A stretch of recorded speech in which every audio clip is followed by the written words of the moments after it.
നമസ്കാരം. Voters choice 2024 ഏവർക്കും സ്വാഗതം.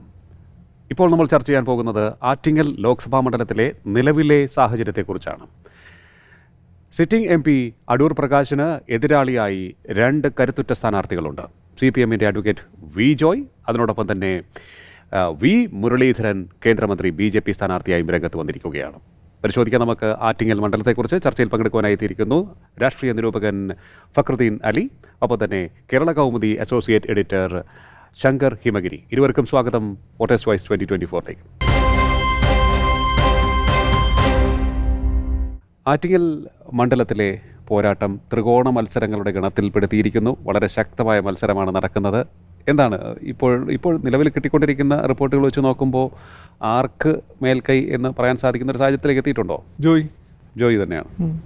വലിയ തോതിലുള്ള രാഷ്ട്രീയമായ പാർട്ടിയുടെ കാര്യത്തിലാണെങ്കിലും ഇപ്പം അല്ലാതെ തന്നെ നമുക്ക് ഭയങ്കര സ്വീകാര്യനായ ജനകീയനാണ്, പെരുമാറ്റം കൊണ്ടും സംഭാഷണം കൊണ്ടുമൊക്കെ വളരെ ജനസമ്മതി നേടിയ ഒരു നേതാവാണ്. എനിക്കൊന്ന് 3 പേരെ വെച്ച് നോക്കുമ്പോൾ നാട്ടുകാരനാണ്. യുവജന പ്രസ്ഥാനത്തിൽ വളർന്നു വന്നു. അതെ, എലീറ്റ് അല്ല. പഴയ സഭയ്ക്കാർ അവിടെ പോലീസ് സ്റ്റേഷനിൽ കേസുണ്ടായി പോകുന്ന സമയത്ത് അവിടെ പോയി അവരെ ഇറക്കി കൊണ്ടുവരിക. അങ്ങനെയുള്ള അനാവൂര് തന്നെ സെക്രട്ടറി ആയിരുന്ന സമയത്ത് ഞാൻ 1-2 തവണ അവിടെ ജില്ലാ കമ്മിറ്റി പോയിട്ടുണ്ട്, CPMന്റെ ഓഫീസിൽ പോയിട്ടുണ്ട്. എന്താ റെയിൽവേ ടിക്കറ്റ് മറ്റു ശരി. അന്ന് ജോയിൻ അവിടെ കാണായിരുന്നു. ജോയി MLA ആണ്. ജോയി ആ സൈഡിൽ ഇങ്ങനെ ജനങ്ങളുടെ കൂടെ ഉണ്ടാവും. അപ്പം മൊത്തം വർക്കല കഹാനെ തോൽപ്പിച്ച് വർക്കല നിയോജകമണ്ഡലം പിടിച്ചെടുക്കാൻ അത്ര എളുപ്പമൊന്നുമല്ല. CPM മണ്ഡലമാണ്, പക്ഷെ അവരെ കയ്യിൽ നിന്ന് വിട്ടുപോയതായിരുന്നു. കഹാ കാണാൻ ഗംഭീര MLA ആയിരുന്നു. അപ്പോൾ കഹാനെ തോൽപ്പിച്ചാണ് പിടിച്ചെടുത്തത്. കഴിഞ്ഞ തവണ അദ്ദേഹം അത് നിലനിർത്തിയുണ്ടായി. ഇവരെന്തൊക്കെ കളിച്ചും നടന്നിട്ടില്ല. അപ്പം അത്രയും ജനകീയനായ നാട്ടുകാരനായ ഒരാളാണ് മുരളി.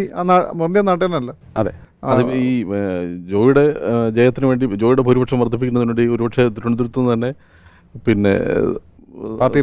പ്രവർത്തകർ ആറ്റിങ്ങൽ പോയി. തിരുവനന്തപുരം CPM സീറ്റല്ല. അതെ, BJPയിലേക്ക് സംഭവിക്കുന്ന പോലെ BJP ഇവരുടെ സീറ്റ് തന്നെയാണ്, എങ്കിൽ പോലും അവിടെയാണ് ഫുൾ കോൺസെൻട്രേഷൻ നടത്തിയിരിക്കുന്നത്. പക്ഷേ വേറൊരു സംഭവം എന്ന് വെച്ചാൽ അദ്ദേഹത്തിന് അവിടെ ശക്തമായ ഒരു ഗ്രൗണ്ട് ഉണ്ട്. വി ജോയ്ക്ക് ഉണ്ട്.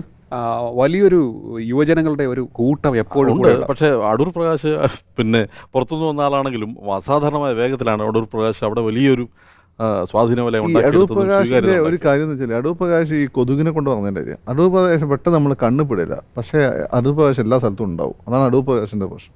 ഇപ്പം ജോയി ജോയി എല്ലായിടത്തും ഉണ്ട്. ഈ സോഡിയം വെള്ളത്തിലിട്ട പോലെ ഓടി കളിക്കുന്ന ഒരാളാണ് ഈ ജോയി.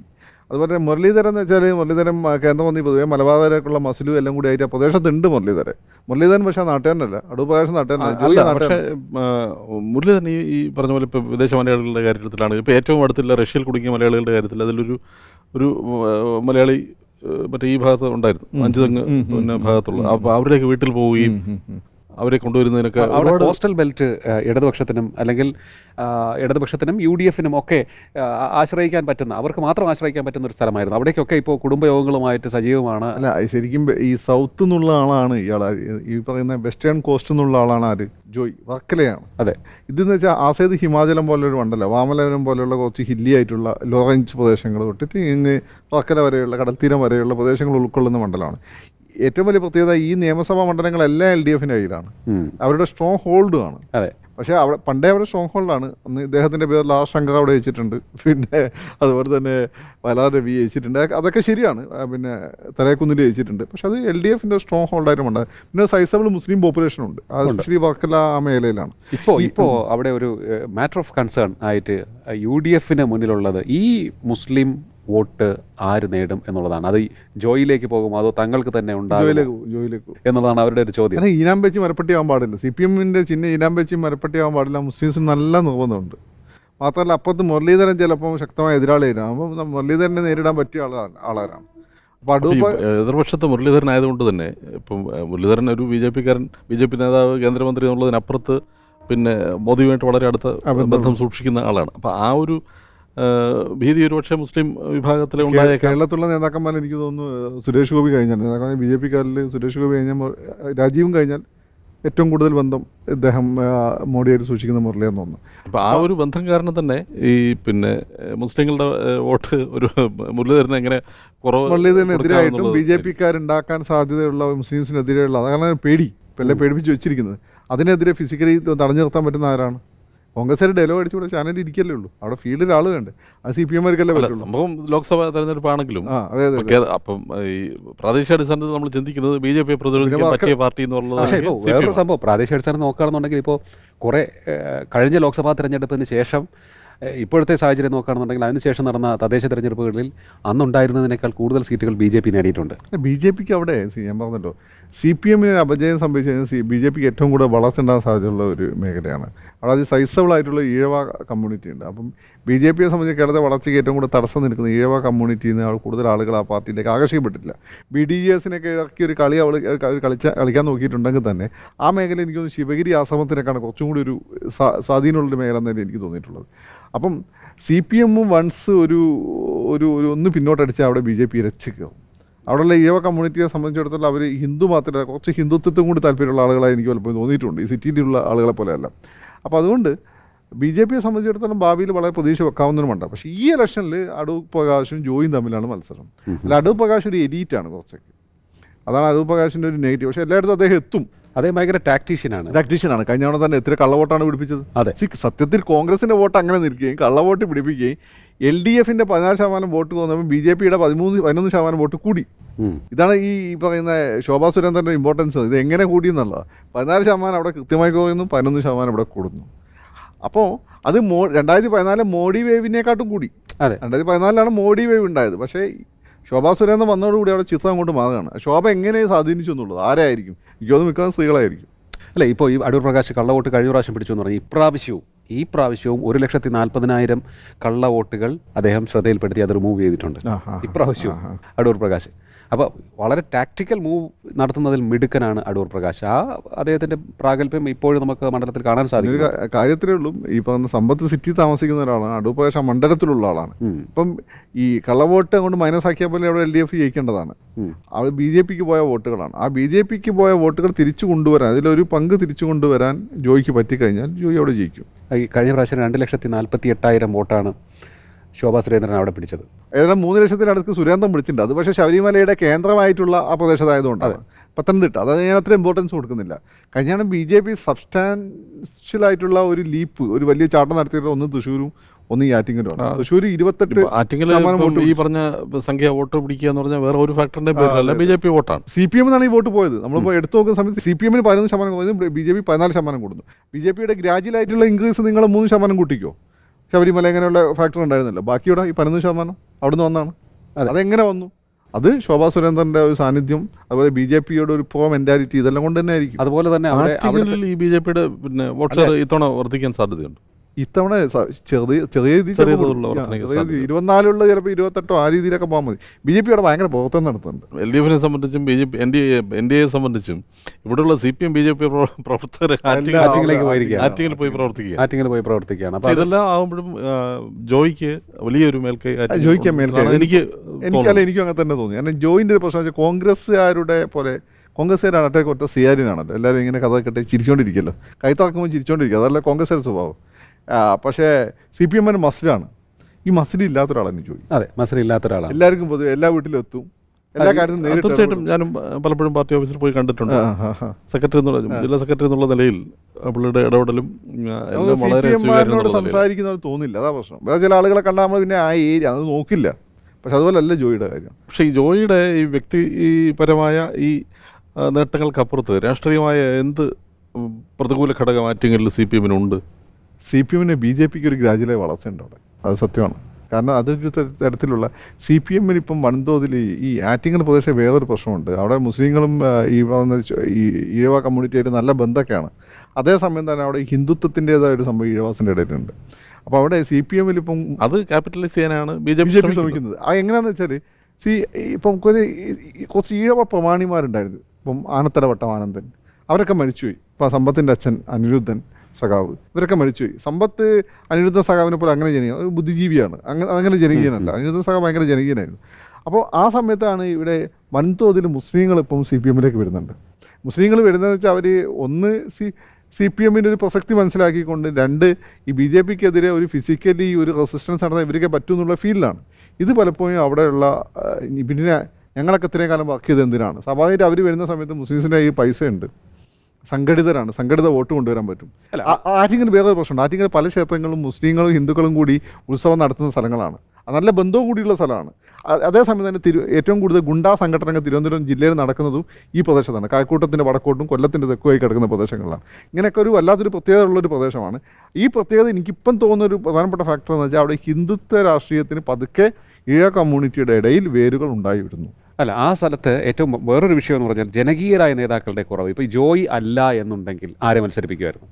അപ്പോൾ വി ജോയ് അല്ല എന്നുണ്ടെങ്കിൽ പലരുടെയും പേരുകൾ, എ റഹീമിൻ്റെ പേര് കേട്ടിരുന്നു, സമ്പത്തിൻ്റെ പേര് തന്നെ വന്നിരുന്നു, കടകംപള്ളി സുരേന്ദ്രൻ്റെ പേര് വന്നിരുന്നു.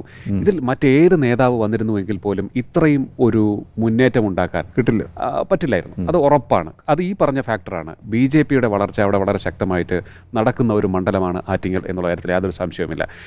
അതിന് ഏറ്റവും പ്രധാനപ്പെട്ട മറ്റൊരു ഘടകമെന്ന് പറയുന്നത് CPM-നുള്ളിലെ വിഭാഗീയത വളരെ ശക്തമായിരുന്നു. തമ്മിലടിച്ച് ശിഥിലമായി പോയി കയ്യിലിരുന്ന സംഭവങ്ങൾ പലതും പല പഞ്ചായത്തുകളും കൊണ്ട് കളഞ്ഞ അവസ്ഥ പോലും ഈ ആറ്റിങ്ങൽ മണ്ഡലത്തിന്റെ കീഴിലുണ്ട്. VS പിണറായി പോലെ ഏറ്റവും കൂടുതൽ മാനസികമായ വിഷമമുണ്ടാക്കിയ ഒരു പ്രദേശമാണ് ഈ ആറ്റിങ്ങൽ. VS ഓർമ്മയില്ലാതെ, അല്ലെങ്കിൽ VS ഇപ്പോൾ റിട്ടയർമെന്റിലേക്ക് പോയതിന് ശേഷം പോലും ഇപ്പോഴും അവിടെ ഈ രണ്ട് വിഭാഗങ്ങൾ അങ്ങോട്ടും ഇങ്ങോട്ടും ഒരുപാട് ആളുകൾ അതോടുകൂടി നിർജീവമായി. പഴയകാല നേതാക്കന്മാർ നിർജീവമായി. അവരെ കുടുംബത്തുള്ള പിള്ളേർ, എനിക്ക് പേഴ്സണലി അറിയുന്ന ആളുകളുണ്ട്, അവർ BJP അനുഭാവികളാണ്. പല ചർച്ചയും കഴിഞ്ഞിട്ട് വല്ലതും എന്നെ വിളിക്കും, നിങ്ങൾ ആ മോഡിയെ പറ്റി പറഞ്ഞത് അത് നല്ലൊരു പോയിന്റാണ്, എന്തുകൊണ്ടാണ് നമ്മളെ ആളുകളൊന്നും പറയാത്തതെന്ന്. ഇതൊരു യാഥാർത്ഥ്യമാണ്. ഇപ്പോൾ മറ്റൊന്ന്, ഇപ്പോഴത്തെ വി മുരളീധരൻ്റെ കാര്യം എടുത്തോളാം. ഇപ്പോൾ മസിൽ പിടുത്തം, അല്ലെങ്കിൽ ആൾക്കാരെ കണ്ടാൽ ഒന്ന് ചിരിക്കണം കുറച്ചുകൂടി, അതും ഒരു ഫാക്ടർ തന്നെയാണ്. ഈ തെരഞ്ഞെടുപ്പിൽ അതൊരു ഫാക്ടർ തന്നെയാണ്. ഇപ്പോൾ ചിരിക്കുന്നവൻ കാര്യം ചെയ്യുമോ എന്നുള്ളതിനപ്പുറത്തേക്ക് വോട്ട് ചോദിച്ച് വരുന്നവൻ മസിൽ ഉണ്ടാകും. അതാണ് ഒരു പോസിറ്റീവ് എനർജി ക്രിയേറ്റ് ചെയ്യാൻ പറ്റും. അല്ലാതെ മസിലും പിടിച്ച് എല്ലാവരും മസിലും പിടിച്ച് അടുത്ത വർഷം സിനിമ ആയിരുന്നാൽ എങ്ങനെ ഉണ്ടാവും? പക്ഷെ ആ ഒരു ഫാക്ടർ ഏറ്റവും അധികം ഉള്ളത് പിന്നെ ജോയിക്ക് തന്നെയാണ്. അത് ജോയിയുടെ ചിരിക്കാത്തൊരു മോൻ കണ്ടിട്ടുണ്ടോ? അല്ല, വേറൊരു വിഷയം, ഇപ്പോൾ ഏറ്റവും ഞാൻ നേരത്തെ പറഞ്ഞു യുവാക്കൾ ഏറ്റവും കൂടുതലുള്ള ഒരു ഒപ്പമുള്ള ഒരു സ്ഥാനാർത്ഥി അദ്ദേഹമാണെന്ന് പറഞ്ഞു. അപ്പോൾ ഈ യുവാക്കളെല്ലാം ജോയി അണ്ണൻ എന്നുള്ള ഒരു, അത് പണ്ട് SFI ആയിരുന്ന സമയത്ത് വിളിക്കുന്നതാണ്. അതെ, ഞാൻ കേട്ടിട്ടുള്ളത് ഈ ആറ്റിങ്ങൽ കോളേജിലൊക്കെ തല്ലുണ്ടായി, പോലീസ് SFIക്കാരോട് സ്റ്റേഷനിൽ ചെല്ലും. അപ്പോൾ ജോയി ഉണ്ടാകും ഇങ്ങനെ കഴിഞ്ഞിട്ട് പോലീസ് എന്താ എന്താ എന്താ സാർ, നമ്മുടെ പയ്യന്മാരാ. അതെ, അതിന്നോട്ട് ഇന്ന് വരെ ജോയിക്ക് അതിൽ മാറ്റമില്ലെന്ന് ഞാൻ കേട്ടിട്ടില്ല. നല്ല തോതിലുള്ള പ്രചരണവും ആറ്റിങ്ങൽ ഭാഗത്ത് ജോയിക്ക് വേണ്ടിയുള്ള പ്രചരണം അസാധാരണമായ പ്രചരണമാണ്. അതെ, മറ്റ് രണ്ടുപേരെക്കാളും ശക്തമായൊരു സാന്നിധ്യം ഈ പ്രചരണ രംഗത്ത്. ഡൗൺ ടു എർത്താണ് ജോയി, അതാണ് കാര്യം. മറ്റുള്ള രണ്ടുപേരും കുറച്ചും കൂടി ഒരു ഉയർന്ന പദത്തിൽ നിൽക്കുമ്പോൾ ജോയി ഡൗൺ ടു എർത്താണ്. നമ്മൾ മറ്റ് ചില മണ്ഡലങ്ങളുടെ കാര്യത്തിൽ പറഞ്ഞതുപോലെയുള്ള അടൂർ പ്രകാശ് മിടുക്കൻ തന്നെയാണ്, നല്ല തന്ത്രജ്ഞനാണ്. ഇപ്പോൾ വി മുരളീധരൻ എന്താ മോശമാണ് അല്ല. പക്ഷെ അതിനൊക്കെ അപ്പുറത്ത് ഈ ആൾക്കാരുടെ മനസ്സിനെ സ്വാധീനിക്കാവുന്ന പെരുമാറ്റ ഘടകങ്ങളും ഒരു സത്യസന്ധത നമുക്ക് ഫീൽ ചെയ്യുന്ന ഒരു അടുപ്പം ജനിപ്പിക്കാൻ ജോയിക്ക് കഴിയുന്നുണ്ട് എന്നുള്ളതാണ് അവിടെ CPM. പിന്നെ ആ മണ്ഡലത്തിന് വലിയൊരു പ്രശ്നം വെച്ചാൽ കാര്യമായൊരു വികസനം നടക്കാത്ത പ്രദേശമാണ്. ഇപ്പോൾ തിരുവനന്തപുരത്ത് നടന്നു വെച്ചാൽ തിരുവനന്തപുരം കുറച്ചെങ്കിലൊക്കെ പല കാര്യങ്ങളും നടക്കുന്നുണ്ട്. അങ്ങനെ കാര്യമായിട്ട് ഇടയ്ക്ക് എന്തോ ഒരു ബൈപ്പാസ് നിർമ്മാണം അങ്ങനെ ഒന്ന് രണ്ട് സാധനമൊക്കെ ഞാൻ കേട്ടിട്ടുള്ളൂ. അല്ല, ഇപ്പോൾ അതുപോലെ തന്നെ കഴിഞ്ഞ ഒരു ഐഷറിൻ്റെ ഒരു പിന്നെ അവിടെ തുടങ്ങുകയുണ്ടായി. ഇങ്ങനെ ഒന്ന് രണ്ട് വളരെ ചുരുക്കം ചില കാര്യങ്ങൾ ഒഴിച്ചു കഴിഞ്ഞാൽ പിന്നെ വെഞ്ഞാറമൂടിലെ ഗതാഗത കുരുക്ക് തീർക്കാനുള്ള ഒരു പരിപാടി ഇതുവരെ ഒടുക്കത്തെ ഗതാഗത കൊടുക്കുകയാണ് അവിടെ MG റോഡിൽ. അപ്പോൾ അങ്ങനെ ഒരുപാട് പ്രശ്നങ്ങൾ അവിടെ ഉണ്ട്. ഇന്റീരിയറായിട്ട് ഒരുപാട് ദാരിദ്ര്യമുണ്ട് ആ പ്രദേശത്ത്. അത് നമ്മൾ ഉള്ളോട്ടൊക്കെ ഇപ്പോൾ SM കോളേജിനെ സംബന്ധിച്ച് ഇത്തരം വിഷയങ്ങൾ അവിടെ ഈ പിന്നെ അവിടെയാണ് BJP സ്കോർ ചെയ്യാൻ പോകുന്നത്. ഈ രണ്ട് കൂട്ടർക്ക് നിങ്ങൾ അവസരം കൊടുത്തിട്ടും ഒന്നും അവർ ചെയ്തിട്ടില്ല. ഞങ്ങൾ കിട്ടുകയാണെങ്കിൽ ഞങ്ങളിത് ഇവിടെ ഇത് സിംഗപ്പൂർ ആക്കുന്നൊക്കെ ചിലപ്പോൾ അവർ പറയും. അത് ഇത്തവണ ചിലപ്പോൾ ഏഷണമൊന്നുമില്ല, പതുക്കെ ഏഷാം. അവിടെയാണ് പ്രശ്നം. അത് വികസനം വലിയൊരു പ്രശ്നമാണ്. കാരണം ഇവിടെ LDF UDF കുത്തക ആയതുകൊണ്ട് ഇവരെന്ത് ചെയ്യുമെന്ന് വെച്ചാൽ കാര്യമായിട്ട് മണ്ഡലം ശ്രദ്ധിക്കാറില്ല ഇവരാരും. മണ്ഡലത്തിന് നിങ്ങൾ എടുത്തു നോക്കൂ. തിരുവനന്തപുരത്തെ പറ്റിയാണ് നമ്മൾ SSCP കൊണ്ടുവന്നതിൽ അപ്പോൾ കാര്യമായിട്ട് എന്ത് വികസനം അവിടെ നടന്നിട്ടുള്ളതെന്ന് പലപ്പോഴും ചോദിക്കാറില്ലേ? അല്ല, ഇത് അടിസ്ഥാനപരമായിട്ട് നോക്കുകയാണെങ്കിൽ റോഡ് സൗകര്യം അത് പല സ്ഥലത്തുമില്ല. ആറ്റിങ്ങലിലെ ഉൾപ്രദേശങ്ങളിലേക്ക് പോയി കാണാൻ റോഡ് സൗകര്യമില്ല. ഒന്ന് ശരിയാണ്, ഈ ഒരു 4-5 കിലോമീറ്റർ ചേർത്തുകൊണ്ട് വലിയൊരു ടൗൺഷിപ്പ് ഉയർന്നു വന്നു, ഒരു ടൗൺ ആയിട്ട് ആറ്റിങ്ങൽ മാറി. വലിയൊരു കച്ചവട കേന്ദ്രം, വാണിജ്യ കേന്ദ്രം. ഇപ്പോൾ പറയപ്പെടുന്നതെന്ന് വെച്ചാൽ ചാല കഴിഞ്ഞാൽ ഈ തിരുവനന്തപുരം ജില്ലയിൽ ഏറ്റവും അധികം വാണിജ്യ ഇടപാടുകൾ അല്ലെങ്കിൽ കച്ചവടം നടക്കുന്ന സ്ഥലം ആറ്റിങ്ങലാണ്. അപ്പോൾ അത്രയും വലിയ ഒരു തന്ത്രപ്രധാനമായ സ്ഥലം കൂടിയാണ് ആറ്റിങ്ങൽ. ട്രാഫിക് ബ്ലോക്ക് ഇതൊക്കെ ഫ്ലൈ ഓവർ ഉണ്ടാക്കി തീരാവുന്നേ ഉള്ളൂ. വെഞ്ഞാറമൂട് ഈ വികസന വിഷയത്തിൽ BJP വലിയ തോതിലുള്ള ഈ അല്ലെങ്കിലും ഫോക്കസ് ചെയ്യും. അതെ, കാരണം ഈ പിന്നെ മോദി കേന്ദ്രഭരണം ബി ജെ പിക്ക് ആയതുകൊണ്ട് ഉം. ഈ കാര്യത്തിൽ വലിയ തോതിൽ ബി ജെ പിക്ക് ചെയ്യാൻ അവിടെ ഒരു കഴിയും. focus അതൊരു സ്വാധീനം ചെലുത്തും അതെ അതെ അത് പതുക്കെ പതുക്കെ. പക്ഷെ അങ്ങനെയുള്ള വോട്ടർ അത്തരത്തിൽ ഒരു നിഷ്പക്ഷ വോട്ടർമാരുടെ എണ്ണം അവിടെ കുറവാണോ എന്ന് എനിക്കൊരു സംശയം എല്ലാവർക്കും കൂടി വരികയാണ് പരാഷ്ട്രീയവാദം കൂടി അത് അവിടെ മാത്രമായിട്ട് കുറയാൻ വഴിയില്ല. അത് മൊത്തത്തിൽ എല്ലായിടത്തും നോക്കുമ്പോൾ പൊതുവെ എല്ലായിടത്തും ആ ഒരു ഞാൻ പറഞ്ഞു നന്ദിയുള്ള മലയാളിയെ മാറിക്കൊണ്ടിരിക്കുക. നന്ദിയുള്ള മലയാളി എന്ന് വെച്ചാൽ നിങ്ങൾക്ക് രാഷ്ട്രീയ ബോധം അല്ല എന്നുള്ളതാണ്. രാഷ്ട്രീയ ബോധം ഉണ്ട്, നിങ്ങൾക്ക് നിങ്ങളെ പ്രത്യയശാസ്ത്രം ആ അജണ്ടയ്ക്ക് വോട്ട് ചെയ്യുക, നിങ്ങൾക്ക് എന്തൊക്കെ കിട്ടിക്കഴിഞ്ഞാൽ. പണ്ട് അങ്ങനെ ആയിരുന്നല്ലോ. ഇപ്പം നന്ദിയുള്ള മലയാളിയെ സംബന്ധിച്ചിടത്തോളം അവൻ അരാഷ്ട്രീയവാദിയാണ്. അവൻ നന്ദി കാണിക്കാനറിയാം, അന്നപ്പോൾ അവൻ്റെ കാര്യം നടക്കുന്നു എന്നുള്ളതാണ്. അപ്പോൾ അവൻ്റെ പുതിയ ആവശ്യം എന്താ? ഇപ്പം മിക്ക വീട്ടിലും വണ്ടിയുണ്ട്. കോവിഡ് കഴിഞ്ഞതിന് ശേഷം സെക്കൻഡ് ഹാൻഡ് കാറുകൾക്ക് നല്ല സെയിലാണ് കേരളത്തിൽ. വെഞ്ഞാറമൂടിലേക്ക് പോയ ബ്ലോക്കാണ്. അതുപോലെ ഈ പറയുന്നത് നിങ്ങൾ രാജകുമാരീസ് പോയി സാധനം മേടിക്കണമെങ്കിൽ അങ്ങോട്ട് എത്തണ്ടേ, ഭയങ്കര ബ്ലോക്കാണ്. അപ്പോൾ അവിടെയാണ് ഈ പറയുന്നതിനെ ബി ജെ പിക്കാർ ഇനി ബാങ്ക് ചെയ്യാൻ പോകുന്നത്. അത് ഒരു ദിവസം കൊണ്ടൊന്നും മാറ്റം ഉണ്ടാവില്ല. അവർ നിരന്തരം ഇത് പറഞ്ഞുകൊണ്ടിരിക്കും. ഇവിടെ ജയിക്കുന്ന ആരാണെങ്കിലും ഈ വിഷയങ്ങളൊന്നും ഇപ്പോൾ ആറ്റിങ്ങൽ ബൈപ്പാസ് നിർമ്മാണം ഇപ്പോൾ മുന്നോട്ട് പോകുന്നുണ്ട്. പിന്നെ മലയോര ഹൈവേയുടെ ഒരു പ്രവർത്തനം അത് കിഫി പണ്ടൊക്കെ ഉണ്ടോ? കിഫിയിൽ പണ്ടൊക്കെ ഉണ്ടോ? അല്ല മലയോര കിഫിയാണ് നടത്തുന്നത്. അല്ല ഇങ്ങനെ നടക്കുന്നുണ്ട്. ഈ ഒരു പണി എന്തായാലും ഇപ്പോൾ വല്ല വല്ല നടക്കുന്നുണ്ട്. ഇനിയിപ്പോൾ എന്ന് കഴിയും എന്നുള്ള അവിടെ ഇന്റീരിയർ മേഖലയിൽ വലിയ ദാരിദ്ര്യമുണ്ട്. നിങ്ങൾ ആ ചെമ്പയന്തി കോളേജിൻ്റെയും പിന്നെ ഇവാനിയോസ് കോളേജിൻ്റെ ഇടയ്ക്ക് റോഡുണ്ട് കണക്ട് ചെയ്യുന്നത്. നിങ്ങൾ അതിൽ നടന്നു പോയാൽ മതി. ഭയങ്കര ദാരിദ്ര്യമുള്ള ഒരുപാട് പ്രദേശം സിറ്റീൻ്റെ ഉള്ളിലാണെങ്കിൽ പോലും അവിടെ ഉണ്ട്. അതധികം ഈഴവ കമ്മ്യൂണിറ്റിയിൽപ്പെട്ട ആളുകളുമാണ്. പിന്നെ വേറൊരു കാര്യം എന്ന് വെച്ചാൽ ഏറ്റവും കൂടുതൽ ഒരു പക്ഷേ തിരുവനന്തപുരത്ത് ഗുണ്ടാ സംഘടന നടക്കുന്ന സ്ഥലമാണ്. കൈവെട്ടിയെറിയുക, കാല് വെട്ടിയെറിയുക, ഇതെല്ലാം ആ മേഖലയിലാണ് നടക്കുന്നത്. അത് ഗുണ്ടകൾ എങ്ങനെ ഉണ്ടാവുന്നത്? ഈ ദാരിദ്ര്യത്തിൽ വേറെ പ്രതീക്ഷ ഒന്നും ഇല്ലാതെ വരുമ്പോൾ ഡ്രോപ്പ് ഔട്ട് ആവുന്ന ആളുകൾ അവരെ മുന്നിൽ പുതിയ ഐക്കൺസ് ഉണ്ടായി വരികയാണ്. അപ്പോൾ ഇതൊക്കെ അവിടുത്തെ പ്രശ്നങ്ങളാണ്. അതുപോലെ മയക്കുമരുന്ന് കേസുകൾ ഇഷ്ടംപോലെ റിപ്പോർട്ട് ചെയ്യപ്പെടുന്നുണ്ട്. അപ്പം ഇനി ജയിക്കുന്ന ആളുകൾ ഇത്തരം കേസുകൾ മൈന്യൂട്ടായിട്ട് അഡ്രസ്സ് ചെയ്തിട്ടില്ലെങ്കിൽ അവർക്ക് ആരുടെയും കുത്തകായിട്ട് നിർത്താൻ പോലെ അവിടെ ബി ജെ പി കയറും. ഈ മയക്കുമരുന്ന് അതൊരു വലിയ വിഷയം തന്നെയാണ് കേരള രാഷ്ട്രീയത്തിൽ, അല്ലെങ്കിൽ കേരള സമൂഹത്തിൽ നാശം വിതച്ചുകൊണ്ടിരിക്കുന്നു എന്നുള്ളതിനൊപ്പം നമ്മൾ പരിശോധിക്കേണ്ട വേറൊരു വിഷയം, ഇത്തരത്തിൽ ഇവർക്ക് സമൂഹത്തിൽ നിറഞ്ഞു നിൽക്കാൻ സാധിക്കണമെന്നുണ്ടെങ്കിൽ രാഷ്ട്രീയ പാർട്ടികളെ വേണ്ട രീതിയിൽ അവർ സ്വാധീനിക്കുന്നുണ്ടാവണം. അത് ഒരു ഫണ്ടിങ് ഒരു ഇലക്ഷൻ അയക്കാൻ ഫണ്ട് വേണ്ടേ?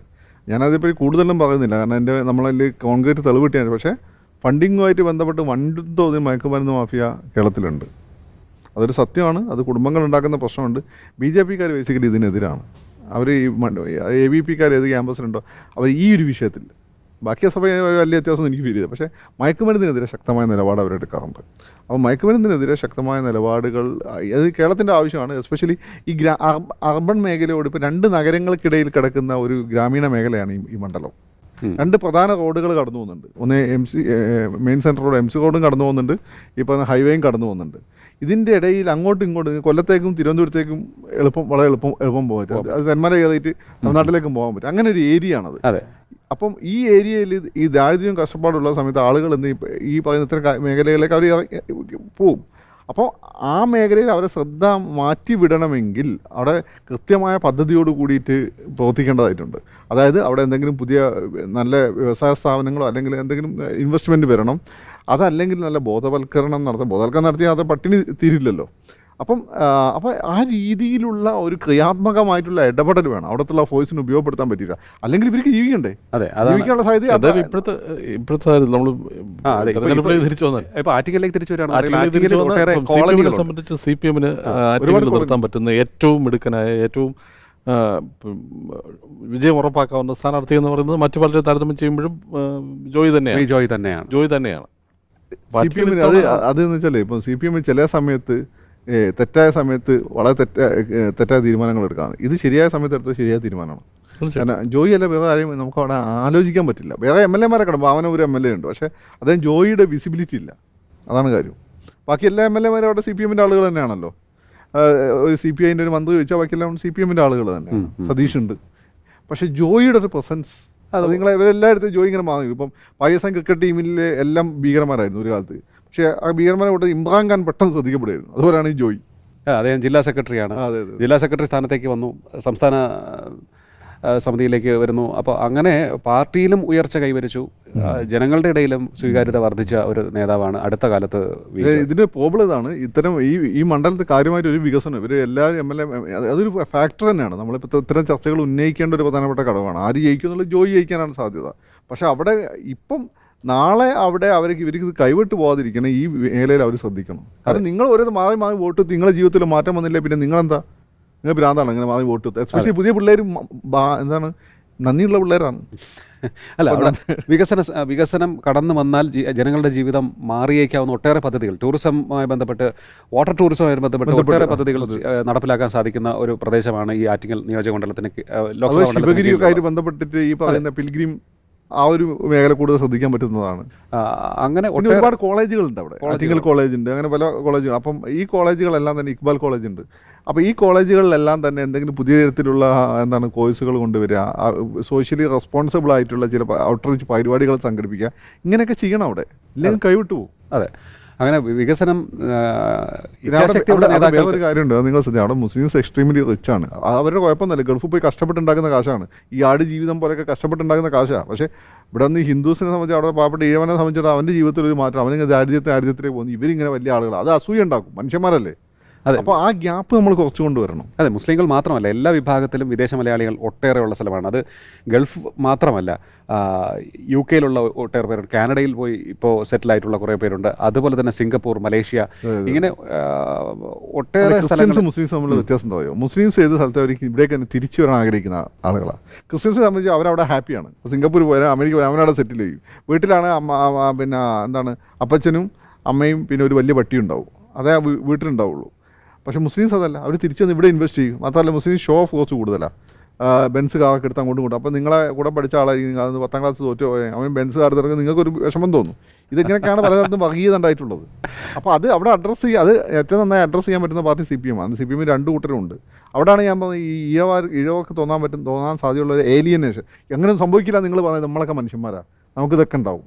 അപ്പം അവിടെ ആ രീതിയിൽ ഇടപെട്ടിട്ടില്ലെങ്കിൽ നാളെ ഉറപ്പായും BJP ആരെ നിർത്തിയാൽ ജയിക്കുന്ന ഒരു മണ്ഡലമായി 20 വർഷം കൊണ്ട് അത് മാറും. അതെ, അങ്ങനെയുള്ള ഒരു മണ്ഡലം കൂടിയാണ് ആറ്റിങ്ങൽ. അതാണ് ആറ്റിങ്ങലിൻ്റെ ഇപ്പോഴത്തെ ചിത്രം. എന്തായാലും അഡ്വക്കേറ്റ് വി ജോയ് ഏറ്റവും നല്ല ഒരു ചോയ്സ് ആയിരുന്നു CPM നടത്തിയത്. ശരിയായ സമയത്ത് ശരിയായ തീരുമാനം, അതാണ് ഫക്രുദ്ദീൻ പറഞ്ഞത്, വളരെ ശരിയാണ്. എന്തായാലും ജോയ്ക്ക് തന്നെയാണ് ഇപ്പോൾ ഒരു എഡ്ജ് ഉള്ളത്. എന്നാൽ അടൂർ പ്രകാശ് ആണെങ്കിൽ തന്നെയും വി മുരളീധരനാണെങ്കിൽ തന്നെയും വളരെ ശക്തരായ പോരാളികളാണ്. മികച്ച മത്സരമാണ് അവർ അവിടെ കാഴ്ചവെച്ചുകൊണ്ടിരിക്കുന്നത്.